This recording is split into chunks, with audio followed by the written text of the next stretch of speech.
para, nesse movimento, mostrar, né? Demonstrar alguma coisa do que o Lacan estava falando teoricamente. Hoje de manhã eu estava num grupo conversando com uma moça que eu acho assim, ela é ateórica. Eu nunca vi uma pessoa ter uma leitura tão rigorosa de Lacan. Não é a leitura dela, é rigorosa, ela é acadêmica, enfim. E aí ela falava alguma coisa, né, o grafo, tem o grafo, ela está falando dos grafos do Lacan, a maneira como Lacan tenta, de alguma maneira, capturar a teoria lacaniana, mostrar, colocar em imagem, né, aquilo que ele está falando, e ela faz uma analogia com as fórmulas matemáticas que a gente aprende na escola. E ela diz que é um absurdo querer decorar as fórmulas para aplicar nos problemas que vem na prova, né? E fazer as contas e dar o resultado. Enfim, isso a gente sabe.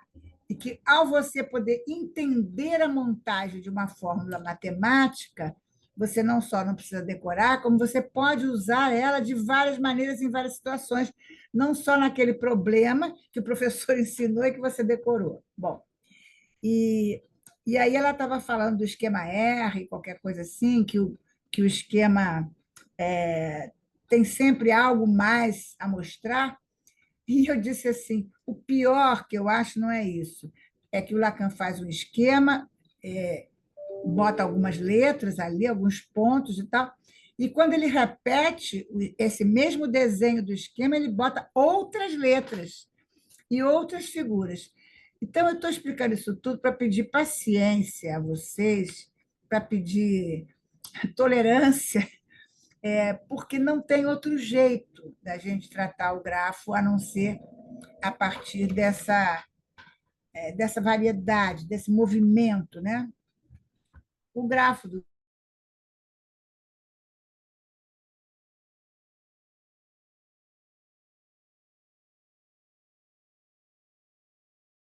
quando faz, meu Zoom faz isso, não estranhe.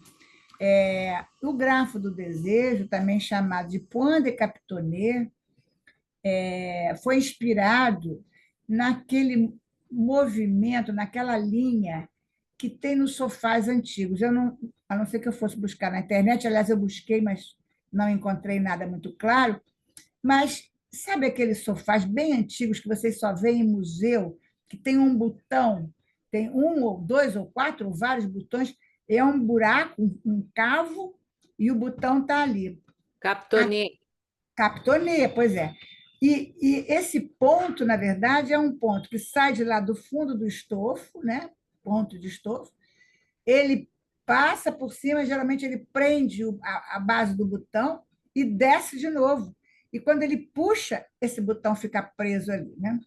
Essa inspiração, creio eu, que é uma tentativa do Lacan fazer uma, um apanhado, não é um aprisionamento, mas um apanhado, uma amarração para a questão do desejo. Só que não é assim tão simples como é o ponto do sofá que eu estou falando, que a gente só vê desses sofás em museu, hoje em dia não tem mais. Mas não é assim tão simples, porque são vários pontos que se articulam, né? Então, depois dessa introdução, eu vou fazer uma voltazinha na última apresentação, no final da última apresentação que eu fiz no semestre passado, porque eu vou precisar de alguns conceitos. Bom, a demanda, vamos lá. A demanda é uma forma de dar uma circulada, dar um retorno, uma volta em torno da coisa. O que é a demanda? A gente tem a necessidade, a gente tem lá Freud dizendo que a pulsão é aquilo que articula, não prende, mas articula o somático e o psíquico, que faz uma ponte entre o somático e o psíquico, nós temos isso. Então, o somático seria a necessidade orgânica, que dá essa volta, e o Lacan e o Freud diz que a pulsão circula, quer dizer, a pulsão não encontra, ela não vai do somático para o psíquico e parou, né? Ela não encontra essa parada, ela vai do somático para o psíquico, deixa lá um rastro e volta para o somático, porque algo do somático vai permanecer sempre dando volta. E eu estou falando isso para chegar na demanda. Então, na medida em que isso que é da necessidade se dirige ao psíquico, se dirige à linguagem, se dirige ao outro. E aí configura a demanda.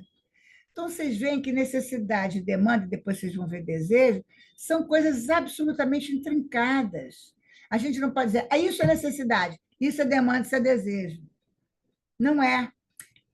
O próprio movimento que a necessidade faz para se articular com o psíquico vai se dirigir à linguagem, portanto, ao outro, e demanda ao outro, vai se formar a demanda.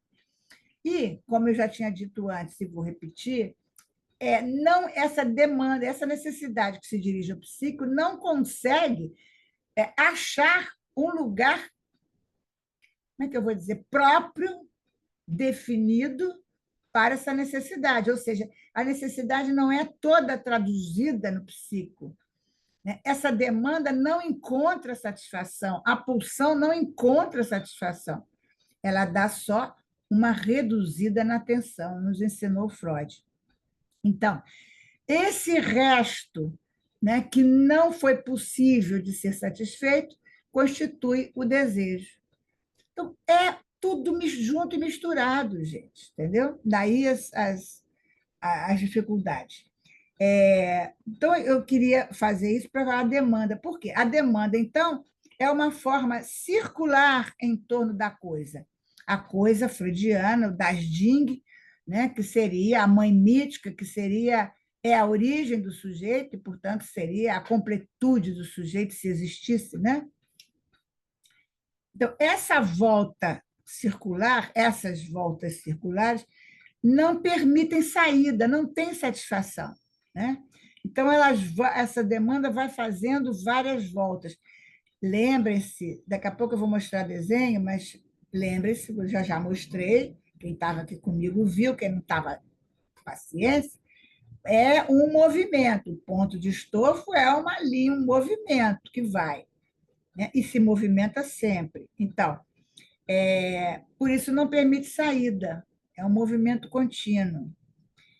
Nessa volta, na medida em que a demanda não se representa completamente, não traduz a necessidade para o outro, na medida em que a pulsão não se satisfaz, cava aí mais um furo. Então, vinha uma pulsão buscando satisfação, porque ela vinha de uma falta, digamos, né? Uma falta. E ela, ao buscar satisfação e não conseguir, ela marca outro furo. Eu gosto um pouco de usar o exemplo do dentista, quando você vai ao dentista para fazer uma obturação, né? Então, obturar um buraco, né? Tem uma cárie e você vai obturar. Ok. Primeira coisa que o dentista faz é botar o motor e cavar mais o buraco. Bom, deve ser para limpar, para tirar bactéria, sei lá o quê. Mas esse movimento de, ao tentar tampar o buraco, ao tentar obter a satisfação, ao tentar traduzir a necessidade em demanda para o outro, esse movimento cava mais um buraco e mais um buraco, né, em sequência. Então, cava um furo, o furo do não haver, a total impossibilidade de preenchimento, de satisfação. Bom, quando eu estou falando nessas voltas, vocês imaginem riscos, linhas, porque é assim que vai estar configurado. Eu não vou pedir ao Alexandre para colocar agora, senão seria outra imagem, ele vai se atrapalhar, mas vamos ver a seguir. Vocês imaginem linhas, né, dando voltas. Em vez de linhas, imaginem pequeninas fitas. Fitinha de cetim, né? Então, uma fita que dá uma volta e dá uma volta sobre si mesma, ou uma fita que dá uma volta e cruza com outra fita, né? O que vai acontecer se eu tenho, ou devia ter separado as fitas aqui. Espera aí, rapidinho, deixa eu ver se eu faço aqui. uma tesoura à mão, nunca as coisas estão à mão como a gente imagina que esteja. Espera aí, um minuto. Eu acho que é importante.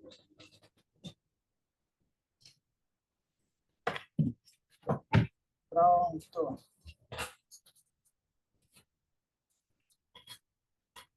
Fazer aqui 2 fitinhas rapidinho, só para mostrar esse cruzamento, porque cada coisa que o Lacan fala nos seminários é muito importante. Olha só. Se eu vou cruzar essa fitinha, estão vendo? Não? Se eu vou cruzar essa fitinha, essa fitinha é mebiana. Nesse cruzamento, o que acontece? Está vendo? As 2 fitinhas estão torcidas, viram? Nesse cruzamento, ela é mebianizada, ela é torcida.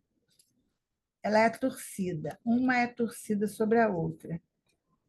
Não há possibilidade. A linha você pode cruzar e nem a linha. Quando você risca uma linha, risca outra linha cruzando, parece que uma entra na outra. Mas se você pegar uma linha de crochê ou uma corda e você fizer, não entra uma na outra, fica um espaço entre uma e outra.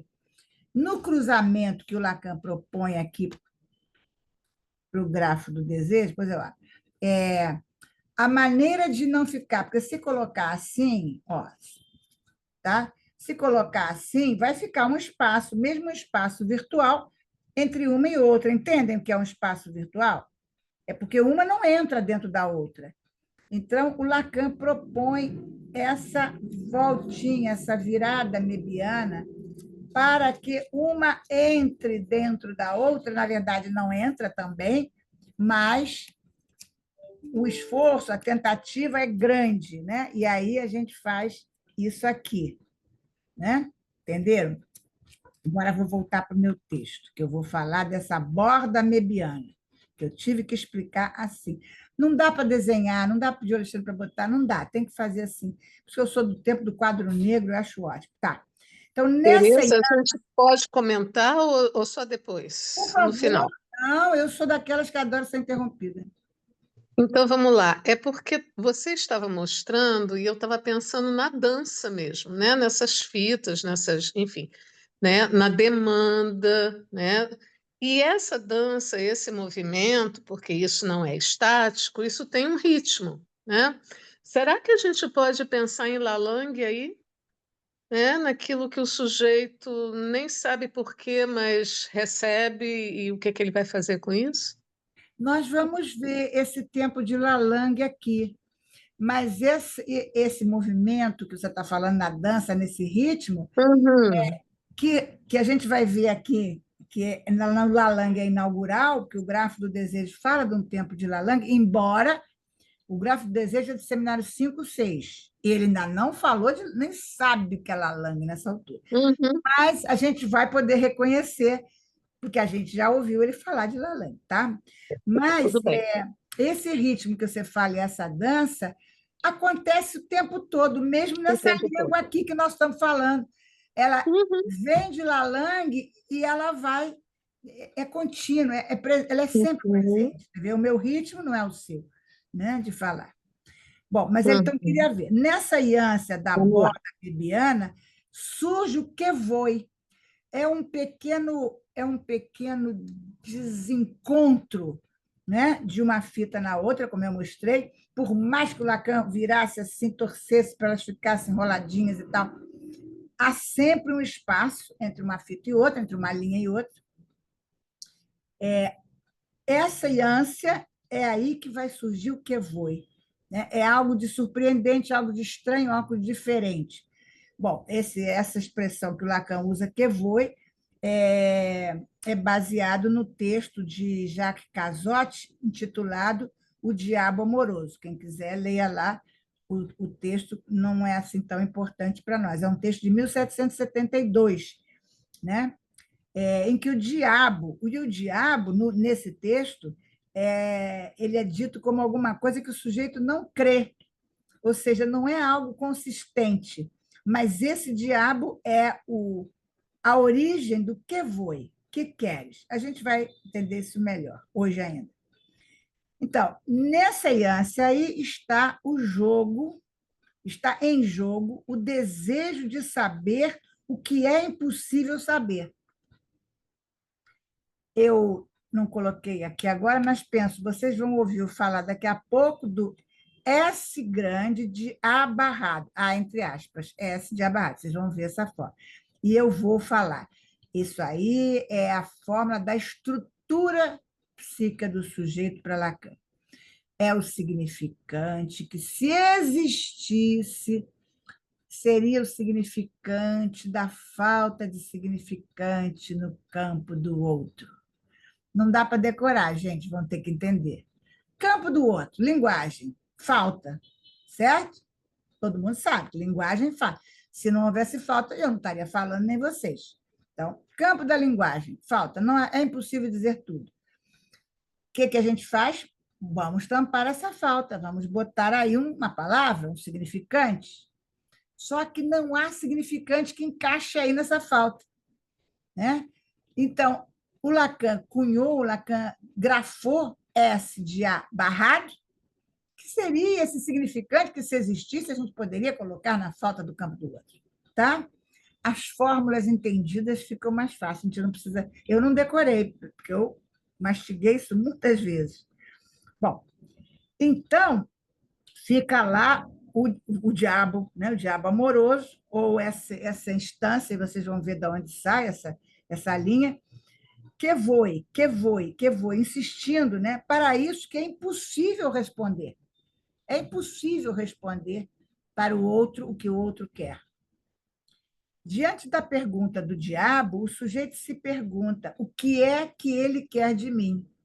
Porque esse que voe que vem do outro, essa impossibilidade de saber como é que vai preencher o outro, lembre-se que eu falei de ânsia, duas fitazinhas ali, essa impossibilidade de saber o que vai recair sobre o sujeito. Epa, como é que eu vou preencher o outro? O que ele quer de mim? O que é isso que ele está pedindo, etc. Né? Então, há do outro essa demanda, essa interrogação, e há do sujeito rebatimento dessa interrogação. O que ele quer de mim? O que ele quer que eu diga? O analisante chega no consultório da gente e diz: eu nunca fiz análise, o que eu tenho que dizer? Né? E, geralmente, eles trazem um pequeno relatório. Então, eu sou isso, eu sou aquilo, eu trabalho em tal lugar, eu sou casada, estou filho, gosto um pouco do meu marido, mas não gosto, porque o primeiro marido gostava, vai, porque ele quer dizer tudo para ver se ele realmente responde a esse que foi, né? Mas chega um ponto, né, que não há mais o que dizer. Olha, eu já falei tudo que eu tinha que dizer para o senhor ou para a senhora e tal, agora eu não sei mais o que dizer. É aí que a gente vai poder escutar alguma coisa da ordem do inconsciente, ou seja, da ordem do não sabido. Um dos nomes do inconsciente é o título de um seminário, é Anconi, não sabido, não conhecido. É um nome que o Lacan dá para o inconsciente. Então, aí, quando eu não tenho mais nada para dizer, porque o senhor já disse tudo, aí é que vai começar a surgir as pérolas, né, do Anconi. A chamada primazia do significante, S1, primazia do significante, é nós somos seres falantes. Isso significa a primazia do significante. Né? Nós existimos a partir de uma cadeia significante. Né? Hoje um cliente me falou assim, um clientezinho, porque é jovem, ele é tenrinho, ele é um jovem assim muito esperto, estudioso, ele está estudando psicologia, está terminando psicologia, esperto, estudioso e tal, mas ele é tenrinho no sentido da autonomia, né? Ele falou alguma coisa e falou: mas isso não existe. Eu falei: você acabou de dar existência, porque você falou, né? Porque ele queria se referir ao não existe concretamente, substancialmente, mas ele acabou de falar, então existe. Então, chamada primazia do significante S1, que confere ao sujeito a marca da entrada na linguagem, então o sujeito entra na linguagem a partir dessa marca S1, Alexandre, pode preparar a figura 1. Isso é o quê? Essa marca na linguagem é uma cicatriz de uma perda que nunca existiu, cicatriz de uma perda mítica, né? Como é que o Freud fala disso? Ele fala cicatriz daquilo que nunca existiu, dá uma perda mítica, agora me fugiu o que eu ia dizer, não faz mal porque volta. Isso aí confere a esse outro nebemenche, esse outro que cuida do bebê, e esse outro que representa o campo da linguagem. Né? É essa figura mesmo, Alexandre. Esse outro que representa o campo da linguagem. Confere a esse outro um lugar de poder absoluto. Esse poder absoluto conferido pelo outro, porque se dirige ao outro, esse que foi, o que o outro quer de mim, e etc, etc, isso marca a entrada de um significante, porque isso já é linguagem, né? Uma marca que é a cicatriz de uma perda mítica, de uma perda que nunca existiu, né? Mas, de qualquer maneira, está ali uma marca de algo que foi perdido e que nunca existiu. É uma marca significante, ela é simbólica. Não precisa ter existido para que a perda se configure simbolicamente, tá?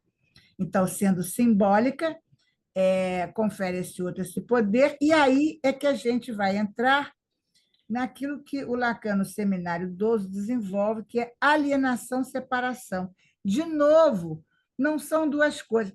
Não, eu agora me separei do outro, não estou mais alienada. Não, eu estou alienada ao outro, mas eu vou me separar. Não pode pensar assim, gente. Não é assim separado. O próprio encontro com o significante, lembre-se que o significante é aquilo que não significa nada, esse próprio encontro do significante é alienante, porque você é falante, você está representado na linguagem e está usando a linguagem, né? E falando, então se colocando na linguagem. Então, é alienação.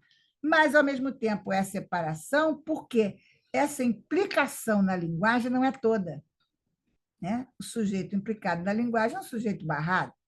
Sujeito barrado de quê? Do seu objeto. É o objeto que barra o desejo, castração, bababá, bababá. Né?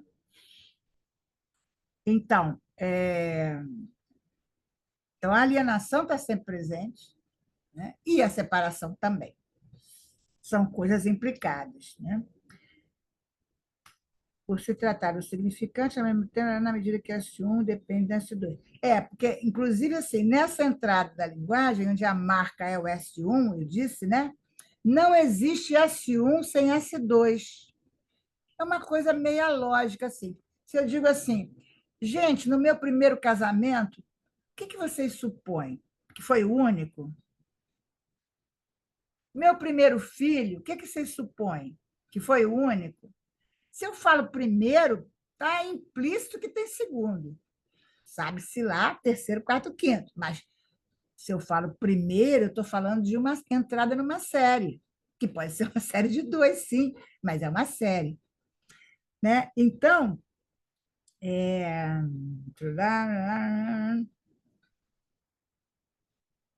o que eu falei aqui? É isso, implica, então, nessa questão do S1 chamando S2. Não há S1, não existe S1 sem S2. E o Lacan faz uma analogia com a palavra em francês, S1, se lê essence, e é a mesma homofonia, mesmo som do enxame, essence. Bom, aí agora temos essa figurinha aí, né, que a gente vai dizer. Partindo do D, olha só, primeira coisa, a gente tem uma linha que sai da esquerda, onde está o isso, né? Sai dali pontilhada e vai até o M. Esse M aí, daqui a pouco o Lacan vai dizer que é a mãe, daqui a pouco vai dizer, enfim. Mas aqui nesse desenho é o lugar da mensagem, está até escrito ali, é lugar da mensagem. E por que é pontilhado? Porque ainda é um projeto de sujeito. Tá? É um caminho de projeto de sujeito. Essa linha que sai do D e vai para o S, atravessando o M e o C, é a linha da cadeia de significante do outro. Né? É um fio de linguagem, é um pedaço de linguagem, um fio de linguagem, uma frase qualquer. Né? Um encadeamento do significante, talvez a gente possa dizer assim.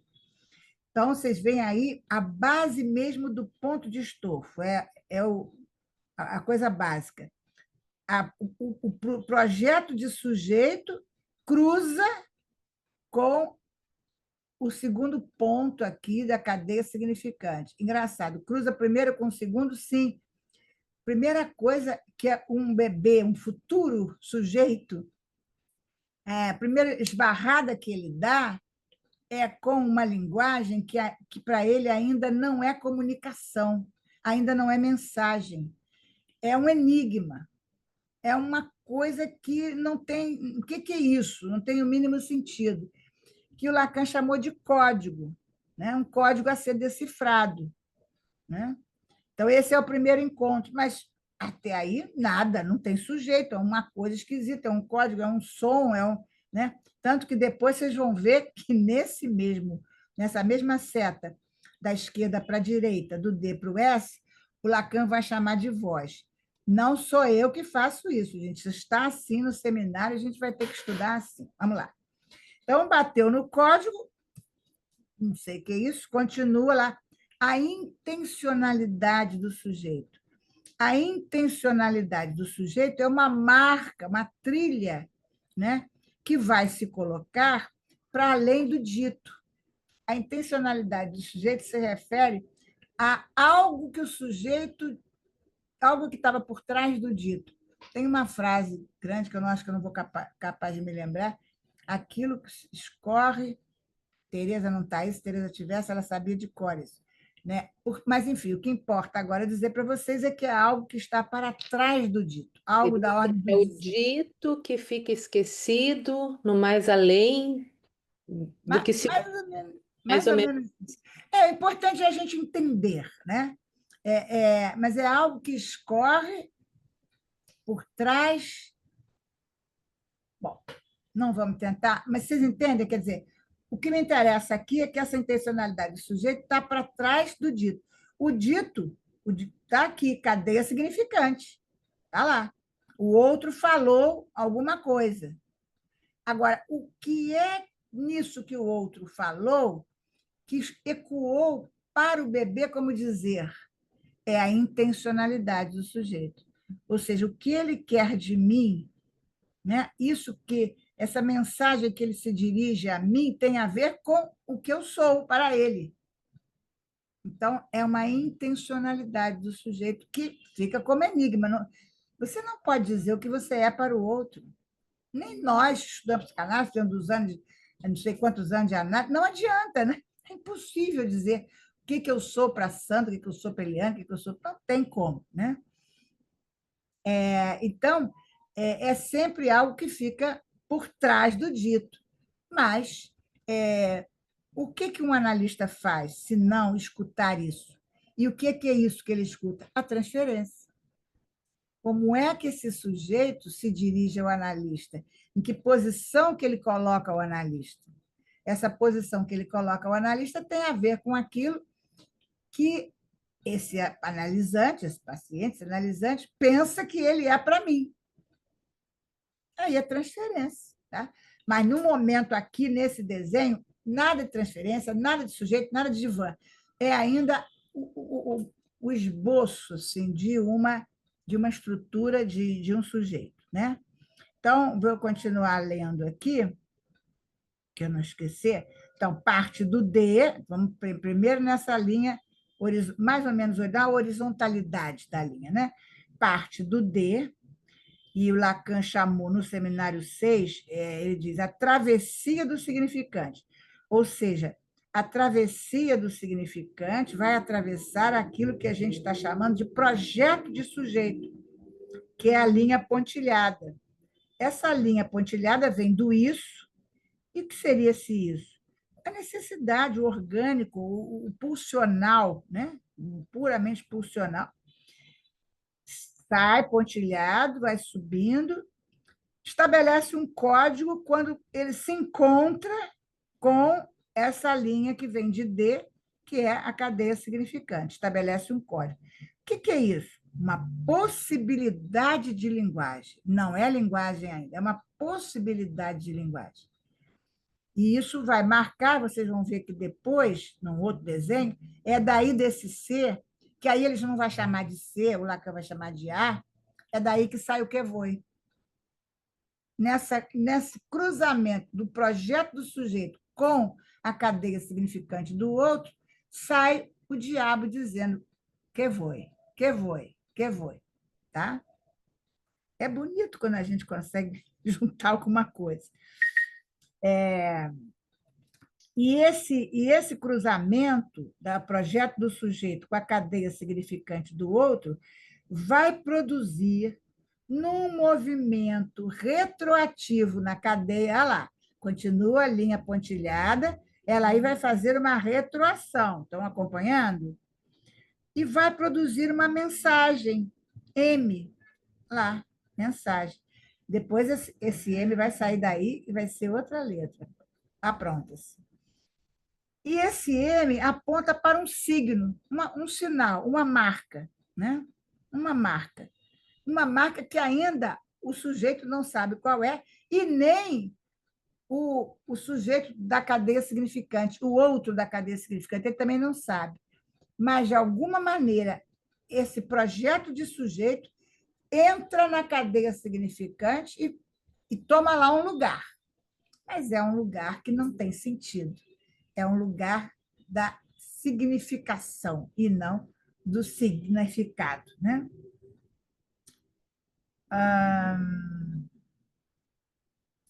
Esse signo é a primeira marca da implicação do sujeito numa bateria mínima da cadeia significante.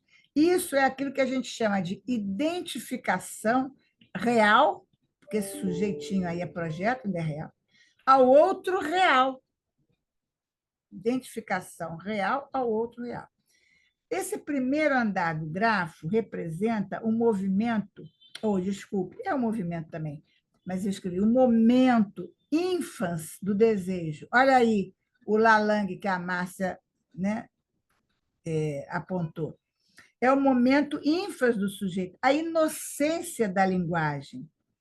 É quando a necessidade aparece na demanda, ou seja, a necessidade por um caminho pulsional, pela via da pulsão, se dirige ao psíquico, portanto, se dirige ao outro, né? Se dirige com apelo ao outro. A necessidade vira demanda quando ela é apelo ao outro. E aí a gente vai ter, não quero entrar nas identificações agora, uma identificação ao outro, né? Já não é mais ao outro real. Mas é uma identificação, necessidade, demanda, é uma identificação simbólica ao outro, uma identificação real ao outro imaginário, eu acho que é isso. Não quero entrar agora, que eu não preparei, não desci esse detalhe. Tereza, Oi. só uma coisinha, mas esse ponto aí, né, do diabo, do que foi, já é diabólico mesmo, quer dizer, já faz uma divisão, né? Se a gente Sim, pensar no sim, diabolos, né? Então sim, aí já sim, está diabo. colocada essa divisão, né? Sim, sim. Nada inocente, né?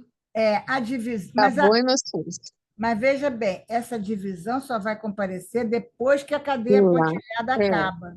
lá na frente, é. Uhum, Ela vai, porque eu falei para você, vai sair daí o diabo, mas ele vai subir. Peraí, uhum, outro desenho você vai ver. Ele sai daí, mas sim, ele só vai provocar divisão no andar de cima. Nós estamos no primeiro andar, tá, tá, tá joia. Vamos entendeu? Mas foi legal você lembrar, né? Que é daí que já desse código, esse código é que é a origem da divisão, que é a linguagem. ótimo. Então, esse primeiro andar, inocência da linguagem, blá, blá, blá. Esse outro que vai comparecer no que foi, quando vocês verem lá o desenho do que foi, é o primeiro encontro com o desejo, né? Que a Márcia falou agora. Já é a divisão, portanto, sujeito dividido pelo desejo. E é nessa escansão, linha pontilhada da direita para a esquerda e linha contínua da esquerda para a direita, estão acompanhando? É nessa escansão que vai se instalar a barra significante, significado. A barra do Saussure, né? A barra entre significante e significado. Não existe significante que dê conta do significado. O significado fica recalcado, digamos assim, sob a barra do significante, né? Sobre o significante. Mesma coisa, pensar, vai se instalar aí a barra enunciação e enunciado. Nenhum enunciado vai dar conta da enunciação, né? A enunciação não dá conta do enunciado. Existe uma barra, a divisão, portanto, que Márcia já apontou. Esse é o princípio da comutatividade. O que é comutatividade em Lacan? Eu só vi essa palavra, até onde eu li Lacan, que não foi tudo, aqui no grafo. Quando ele fala de comutatividade, ele diz: um significante substitui outro significante metaforicamente, né, por uma via de uma coisa comum entre os dois, que é diferente da similitude, onde um significante substitui um outro metonimicamente. Metonimicamente, no sentido de ser semelhante, no sentido de querer explicar melhor, de dar continuidade àquilo que vem falando. Então, é um deslizamento metonímico, né? Nessa da esquerda para a direita. E vocês veem que aí também há uma substituição no sentido de cima para baixo, que é, e a gente vai ver isso agora, quando a gente entrar no segundo andar, que é metafórico. Não é o significante que substitui um outro significante, não é no sentido da semelhança, não é porque eles são semelhantes, né? É porque um significante tem uma coisa em comum com o outro. Eu só saberia falar isso agora no exemplo clínico, né? Eu não sei em que texto está, me perdoe, isso já não faz parte da minha alçada me lembrar de onde está, mas a menina é do Lacan. A menina que entrou numa padaria e tinha uns homens conversando e rindo. E ela se sentiu tocada nas suas partes íntimas, como disse a moça do exame que eu fui fazer, as partes íntimas. Enfim, ela se sentiu tocada. Aquela angústia, aquela sensação, enfim, foi um movimento de retroação a um significante comum, né? Em que ela, em pequena, de alguma maneira, viu, assistiu um filme, ou não sei o quê, onde tinha risos e tinha cenas eróticas. Estou aqui meio que inventando, porque eu já não me lembro dos detalhes do exemplo. Mas o que eu quero dizer é que riso numa situação que ela entra na padaria e o riso numa situação que ela assistiu um filme. Tem alguma coisa em comum. E essa coisa em comum dá a ela esse mesmo lugar de se sentir excitada, envergonhada, desnuda, etc, etc, etc. Tá?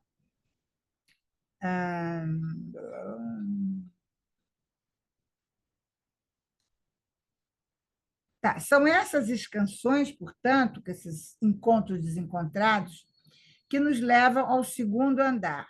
Bota a segunda imagem, Alexandre, por favor. Essa segunda imagem é um nó. Vamos Qual lá. é o nome da imagem que a senhora nomeou O assim? É nome, mais fácil de achar, não? eu não dei nome, figura 1, É figura assim, 2. cara. No e-mail sim, mas enfim, vou pegar aqui o e-mail. No e-mail sim, mas na descrição da imagem tá cadeia significante, grafo do Grafo desejo, completo. grafo completo. Deve ser. Peraí, deixa eu ver se aqui. Será que é isso? Grafo completo. Está embaixo o nome. Ah, é o grafo do desejo, peraí. O grafo do desejo.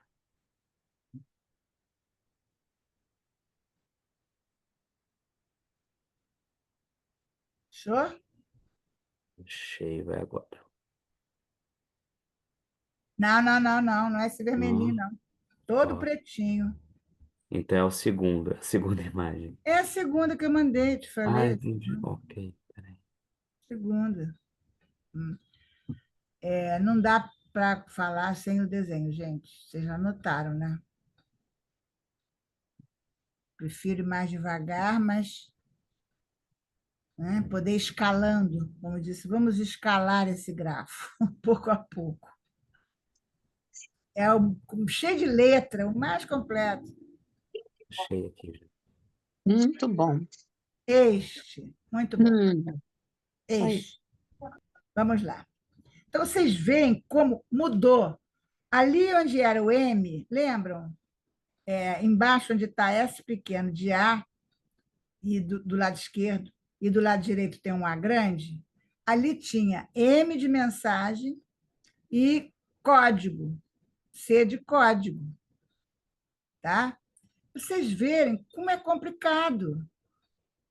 O fato de ter o segundo andar, de existir essa divisão do sujeito em funcionamento, modifica o primeiro andar.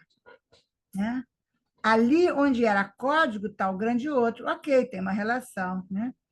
Ali onde era mensagem, está esse S pequeno, é o significado do outro. Ora, estava mensagem, agora é significado do outro. É o significado que o outro dá e que, portanto, o bebê dá para o outro. Mas isso era mensagem, agora ele está grafando como significado. Mas vamos ver o que é que eu separei aqui para. Vamos lá. Partindo de S barrado, embaixo, lado direito, ok? Vai lá, dá a volta e acaba onde? Acaba no I de A. Partindo de S barrado, dá a volta e desce, acaba no I de A. Ali onde era M, vai aparecer S pequeno de A, o significado do outro. Tá? Vocês veem que continua essa linha aqui que vem do lado esquerdo para a direita, vem do significante para a voz, ela continua ali. É o mesmo encontro com aquilo que a gente chamou de projeto do sujeito, só que agora já não é mais projeto, certo? Então, é a cadeia significante do outro que entrecruzou com aquilo que era projeto do sujeito, que agora já é sujeito. Está lá embaixo, do lado direito, embaixo, S barrado. Já não é mais projeto, é sujeito. Né? Mas continua, a mesma articulação de linhas. Bom, então, partindo de S barrado para I de A, ali onde era M vai aparecer o significado do outro. Abaixo, o significado do outro está abaixo e está interligado ao S de A barrado. Lembra que eu falei para vocês que vocês iam ver essa escrita, essa fórmula? S de A barrado. Lá em cima, do lado esquerdo. S de A barrado. É o significante da falta de significante no campo do outro. Ou é o significante do outro, pode-se dizer assim. Mas eu gosto de dizer, é o significante que, se existisse, tá? Porque não existe, isso é importante. Se existisse um significante que desse conta da falta do campo do outro, seria esse significante, mas ele não existe. Né? Mas está grafado aqui. Ele tem um lugar. Ele tem um lugar que é o quê? Que marca a falta. Esse lugar aqui, lado esquerdo, em cima, S de abarrado, é a grafia da falta. Também é a grafia da estrutura. Escreve aí no quadro qual é a grafia da estrutura. Pode escrever S de abarrado. Né? É o que Lacan chama de estrutura. Vocês veem que antes dessa falta, desse significante que, se existisse, significava a falta do campo do outro, tem o gozo, jouissance. Né? E olha só, começa com jouissance, começa com gozo, dá de cara com a falta de significante no campo do outro, a impossibilidade de falar tudo. Lembra que o meu seminário do ano passado foi dos impossíveis? A impossibilidade da relação sexual, a impossibilidade de psicanalizar, a impossibilidade... Blá, blá, blá, blá, blá. Então, sai do gozo, dá de cara, né, com a impossibilidade do campo do outro, de significar o campo do outro, e vai passar para o lado esquerdo, né, desembocando em quê? Na castração. Olha só a articulação que ele faz do gozo com a castração. Eu vou aproveitar, não é assim que eu tinha planejado a aula, a apresentação, mas vamos lá. Está aqui a castração, grafado como S barrado, então, sujeito dividido, pulsão de D, ou seja, a grafia da demanda. Poxa, a grafia da demanda vai desembocar na castração. Por quê? Porque é impossível de atender a demanda. Por que é impossível de atender a demanda? Porque demanda é demanda, sempre demanda de amor. E o Lacan, no Seminário 20, escreve amor com um L, amor. Ele diz um L de alma, faz lá uma brincadeira sonora de alma, um L de alma. Quer dizer, alguma coisa que escapa ao amor. Tanto que ele, quando escreve esse L, lá no Seminário 20, ele fica em cima. Ele não escreve A-L-M-E, ele escreve amor, e entre o A e o M, bota um Lzinho lá em cima. Algo que escapa ao amor. É impossível atender a demanda do amor. Daí, o sujeito desemboca na castração. Bonito, né? Sai do gozo, se dá conta da impossibilidade de responder ao outro, tenta demanda, a gente demanda o tempo todo, demanda de reconhecimento, demanda de estar. E tudo bem, não estou dizendo, isso não é neurose, não é patologia, não é neurose no sentido da patologia. Isso é da estrutura. Eu demando que vocês me escutem, que me interrompam, que me critiquem, enfim. Senão, não estaria falando. Então, a demanda é da estrutura, né? Agora, já sei que não vou conseguir o reconhecimento que eu queria e nem explicar do jeito que eu queria explicar. Está ali a castração, né? Deixa eu ver. Ih, caramba, eu sou tão atrás. Ah, peraí. Peraí. Está aqui, tá? Bom, deixa eu ver o que eu já falei aqui, já está escrito. Entre os dois andares, tem os dois andares. Do lado direito está lá o Dzinho. Esse Dzinho é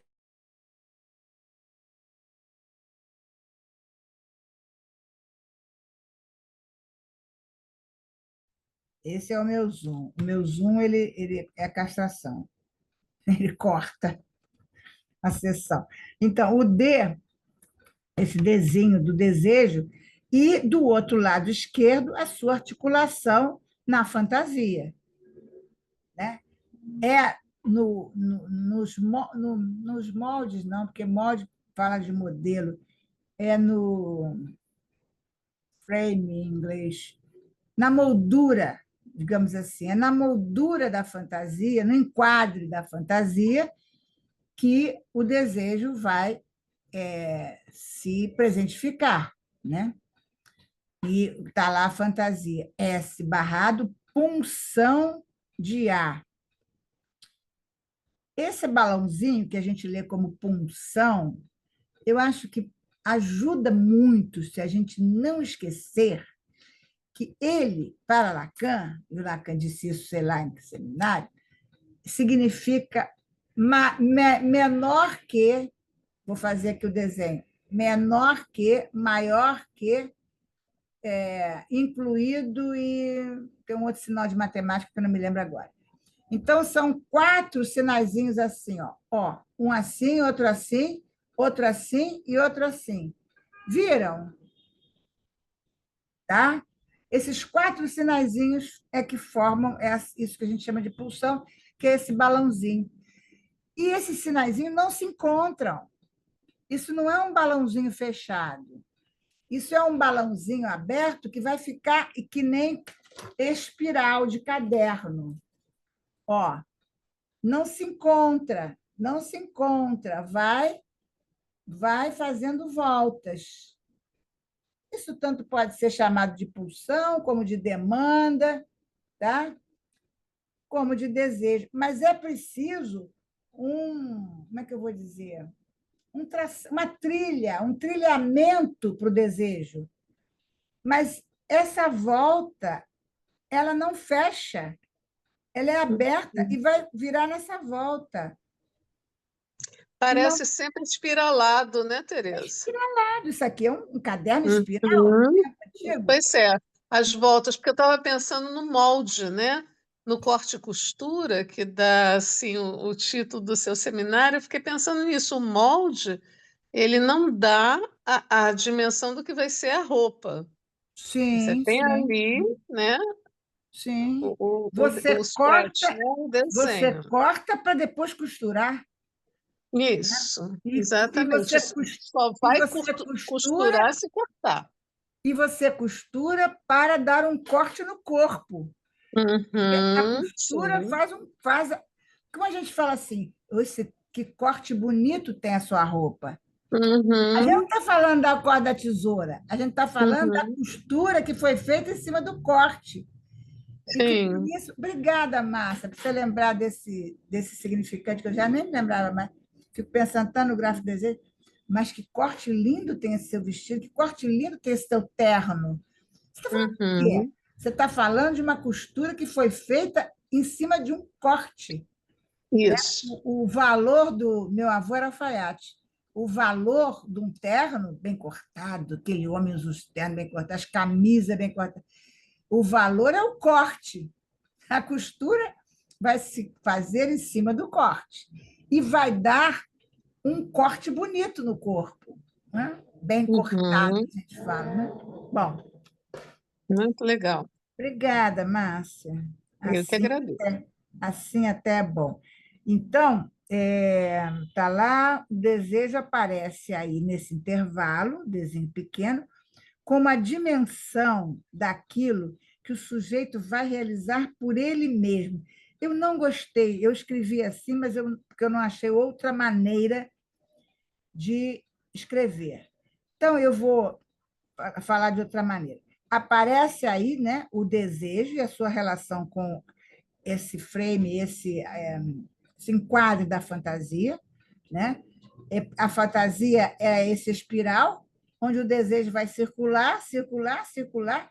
É a lúnulazinha ali, o punção, né? Ele vai circular, circular, circular, e vai ali circulando, circulando, e ele vai fazer um caminho de desejo. Por isso que o desejo é desejo de desejo, desejo de desejar, né?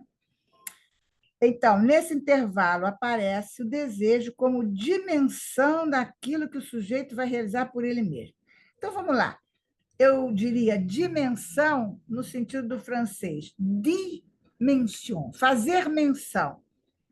Então, o desejo aparece aí nesse intervalo, fazendo menção àquilo que o sujeito realizaria por ele mesmo.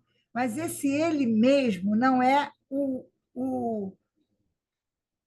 moar, não é o eu, é o ele mesmo do inconsciente, daquilo que ele vai realizando, tornando real, né? Tornando, portanto, produção inconsciente. Né? Então, agora ficou melhor se eu faço essa brincadeira. O desejo aparece aí nesse intervalo como a dimensão, ele faz menção àquilo que o sujeito pode tratar como real, né? A maneira como o sujeito vai recortar o real, que cada um recorta de um jeito no momento. Eu estou recortando agora de um jeito, vocês vão recortar de outro, daqui a 2 minutos recortando de outro jeito, já estou falando de outra coisa e tal.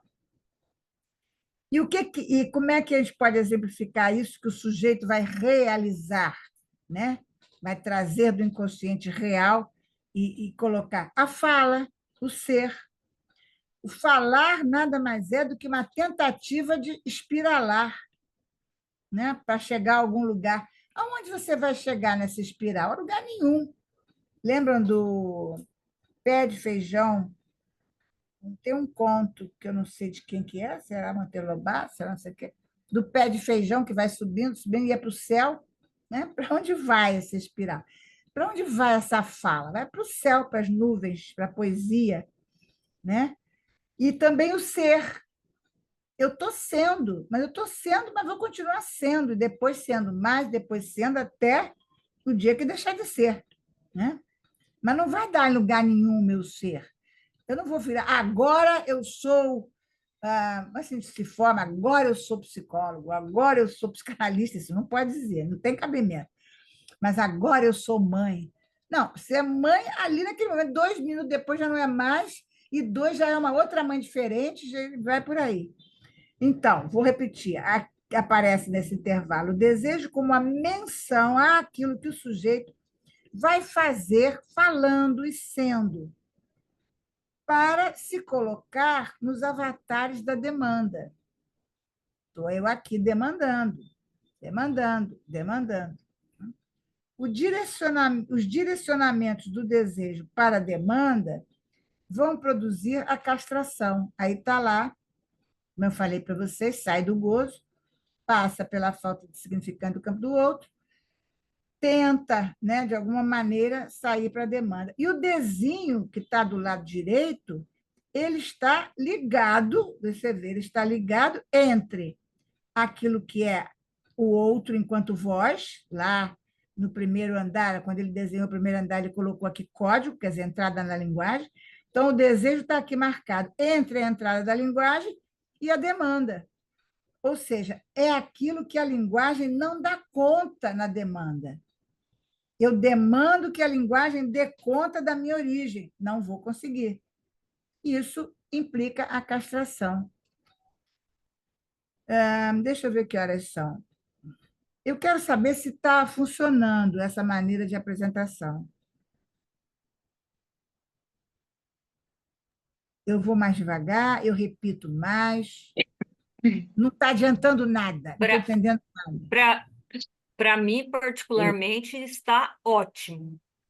Não, mas aí você. É porque você é minha xará. Bom, Tereza, eu fiquei com uma dúvida. Quando você fala do S de abarrado, eu lembrei do FI. Tem alguma relação do S de abarrado com o FI, que seria o significante da falta também, alguma coisa por aí? Mas o significado. O Gente, deixa FI eu é o falar uma significado. coisa. Já Oi. são. É porque, desculpe interromper, essa questão que a Eliane trouxe é super importante. Por que você não responde da próxima vez? Já são 8h35 e a gente Meu tem Deus do o, céu, eu me tem o perco. mais ainda. Temos o mais ainda. Flávia, obrigada. Eliane, você traz de novo? Tá, Porque tudo tem bem, tá. relação com o Sem menos problema. FI e tem relação com o fisão. Que não É o fisão que eu estou falando do fisão. tem relação com fisão, mas o fisão Isso. não existe. Se existisse, seria. Ah, sim. Né? Tá, Aí o que depois a existe é gente o menos continua. FI, que é a falta de. Gente, tchau. Obrigada, Flávia. Eu não olho hora, meu Deus, que horror. Tchau, tchau. Imagina. Obrigada a É o você. mesmo link, gente?